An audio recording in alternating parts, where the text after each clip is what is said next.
गणेशाय नमः. सार्थ श्री ज्ञानेश्वरी. माऊलींच्या चरणी माझे साष्टांग दंडवत. वाचावी ज्ञानेश्वरी, डोळा पहावी पंढरी. ज्ञान होय अज्ञानाशी, ऐसा वर या टीकेशी. ज्ञान होय मूढा, अति मूर्ख त्या दगडा. वाचील जो कोणी, जना त्यासी लोटांगणी. अध्याय 6. आत्मसंयम योग. क्रमशः वाचन भाग 6. अर्जुना, अशा प्रकारे जेव्हा शक्तीचे तेज नाहीसे होते तेव्हा देहाचेही दृश्यरूप नाहीसे होत जाते. मग तो पुरुष इतका सूक्ष्मरूपी होतो की तो लोकांना दिसेनासा होतो.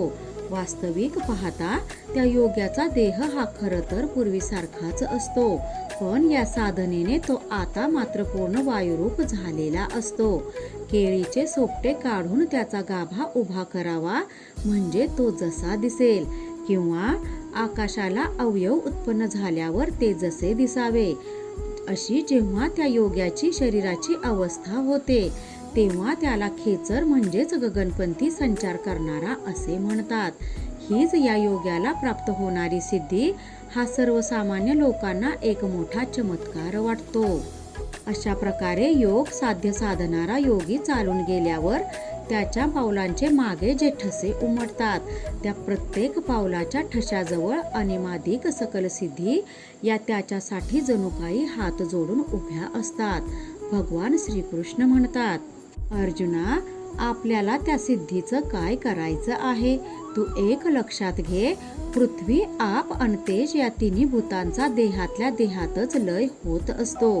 पृथ्वी तत्व जलतत्वात विरते, जलतत्वाला अग्नितत्व संपवते, तर या अग्नीचा नाश या हृदय आकाशातला वायू करतो.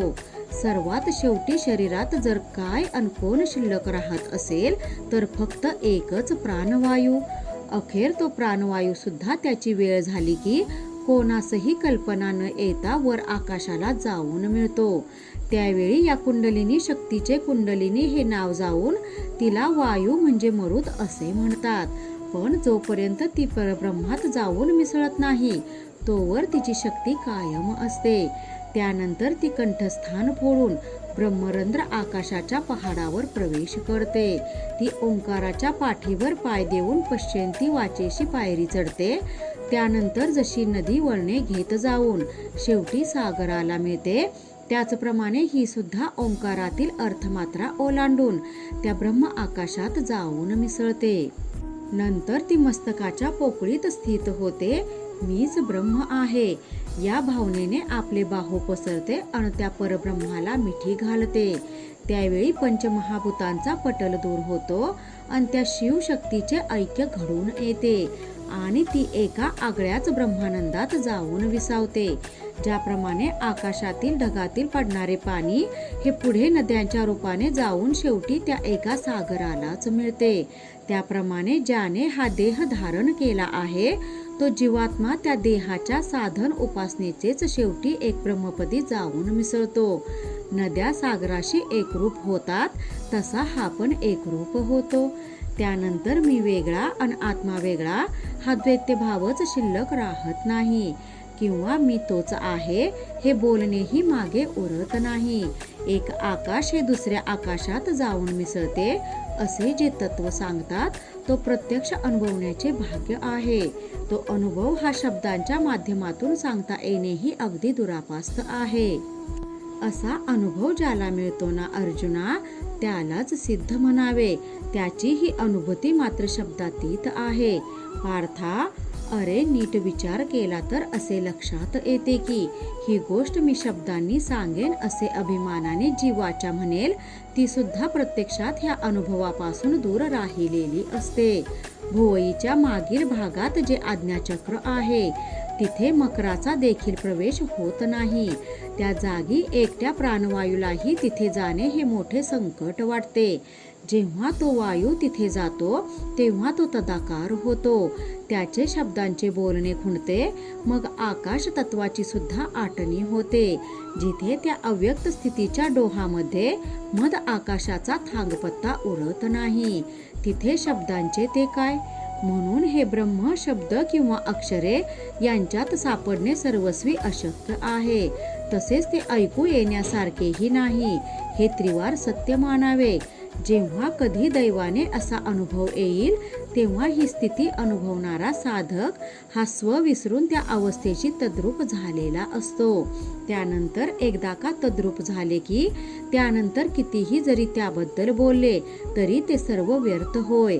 अशा प्रकारे जेथे बोलणेच खुंटते तिथे सर्व संकल्प मावळतात आणि तिथे विचारही राहत नाहीत.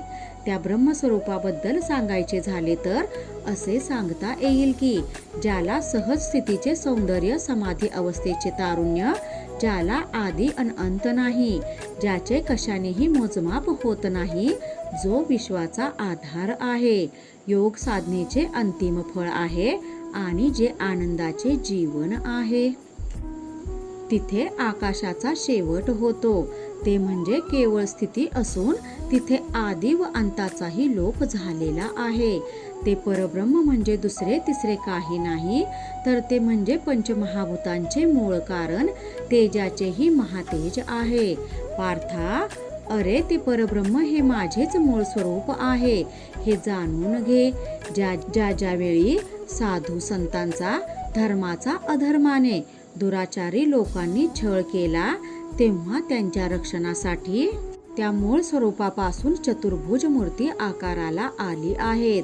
अर्जुना, अरे त्या योग साधनेचे हे असे अवर्णनीय असे परमसुख आहे. पण ते सुख जे योगी साधक त्यासाठी सातत्याने अविरत प्रयत्न करतो त्यालाच ते प्राप्त होते अन तोच जीव सुखरूप होतो. अर्जुना, मी जी ही योग साधना सांगितली ते जे जे साधक करतात ते सर्व याच अष्टांग योग साधनेचे माझ्याच योग्यतेस येतात. अशा योग्यांची शरीरे परब्रह्माच्या रसाने देहकृतीच्या मुशीत ओतलेल्या पुतळीप्रमाणे तेजपुंज दिसतात. हा अनुभव अंतरंगी प्राप्त झाला की त्या योग्याला सर्व जग मावळून जाते. देवाचे हे बोलणे ऐकून अर्जुन म्हणाला, प्रभू, तुम्ही जे म्हणताय ना ते अगदी सत्य आहे. कारण देवा, तो जो हा मार्ग सांगितला ना तो खरंच उपासकाला निश्चित ब्रह्मसाक्षात्कार घडविणारच आहे. श्रीकृष्णा, तू जे निवेदन केलेस, मी जे आर्तपणे श्रवण केले त्यावरून माझी पूर्ण खात्री झाली आहे की एकनिष्ठपणे हा योगाभ्यास करणाऱ्या साधकाला ही ब्रह्मस्थिती, हे समाधी सुख, हा आत्मानंद नक्कीच मिळणार. देवा, अरे जर हा भाग नुसता श्रवण करत असतानाच मला इतके ज्ञान प्राप्त झाले तर प्रत्यक्ष तो अनुभव घेणारा या अवस्थेशी तद्रूप झाला नाही तर नवलच. देवा, तू जे काही सांगितले त्याबद्दल माझ्या मनात थोडाही संशय नाही, शंका नाही. पण आता मात्र मी तुला जे विचारणार आहे ते कृपा करून मला सांग. हे माधवा, तू जो योग सांगितलास तो योग्य, पण तो आचरता येईल इतका योग्य पात्रतेचा मी आहे असे मला प्रामाणिकपणे वाटत नाही. तरी पण मी जीवे भावे यथाशक्ती यथामती त्याचा अभ्यास नक्की करीन. देवा, तू जे काही सांगितलेस ना ते जर करण्यास मी पात्र नाही तर ती पात्रता माझ्यात येण्यासाठी मला उचित असे ते विचारू दे. या साधनेसाठी योग्य होण्यासाठी मला काय करायला हवे हे सांगणारा तूच आहेस. तेव्हा आता मला माझी अडचण विचारू दे. हे देवा, तू जी अष्टांग योग साधना मला सांगितली ती मी ऐकलीही, पण उगाच कोणी उठला आणि ती साधना करीन म्हणाला तर त्याला ती शक्य होईल का? किंवा ही साधना योग्यतेशिवाय होणारच नाही असे आहे का? तेव्हा श्रीकृष्ण भगवान अर्जुनाला म्हणाले, बा अर्जुना, अरे तू हे असे काय विचारतो आहेस? अरे बाबा, ही तर फार वरची पायरी आहे. मला असे सांग की जर पात्रता नसेल तर साधी साधी कार्य तरी सिद्धीस जातात का? पार्था, ज्याला भाषण योग्यता पात्रता असे म्हणतो ना ती प्राप्तीच्या आधी समजत नाही. कारण जो पात्र आहे, अधिकारी आहे, त्यानेच ते कार्य केले तर ते फलद्रूप होते. अर्जुना, अरे ही योग्यता पात्रता काही बाजारात विकत मिळणारी वस्तू नाही बरं. अशा सुपात्र योग्यता असलेल्या पुरुषाच्या काय खाणी आहेत का? देवा, तो जो थोडा विरक्त आहे ज्याने आपले देहाधर्माचे उचित नियमन केले आहे तो याच्या प्राप्तीचा अधिकारी होणार नाही का? तेव्हा देव अर्जुनास असे म्हणाले की तू जर तसा प्रयत्न केलास, योगाभ्यास केलास, तर ती अवस्था तुलाही प्राप्त होईल. पण त्याचे काय आहे की ही योग्य स्थिती साधना करणाऱ्या साधकाला मिळते. पण कोणाला? तर ज्याने नियमांचे पालन केले आहे, जो नियमित ही योग साधना करतो. अव्यवस्थित पुरुषाला मात्र ती कदापि प्राप्त होत नाही. असे बघ की ज्याचा आपल्या जिभेवर ताबा नाही, जो झोपेच्या अधीन झाला आहे, असा पुरुष या साधनेचा अधिकारी होऊ शकत नाही. किंवा जो हट्टाने तहान भूक मारतो, प्रसंगी भूक असूनही आहार घेत नाही, जो झोपेच्या वेळी झोप घेत नाही, तर हट्टाने निद्रा नाश करतो, असा पुरुष ज्याचा देह त्याच्या स्वाधीन नाही, तो योग साधना तरी काय अन कशी करणार? यासाठी साधक कसा असावा? तर त्याने विषयांचे अतिसेवन करू नये किंवा गरजेपेक्षा उगाच जादा नियमनही करू नये. कृपा त्या ज्ञानेश्वरीची, करून घ्या शुद्धी भक्तीने अंतरंगाची. रामकृष्ण हरी. गीता भागवत ज्ञानेश्वरी.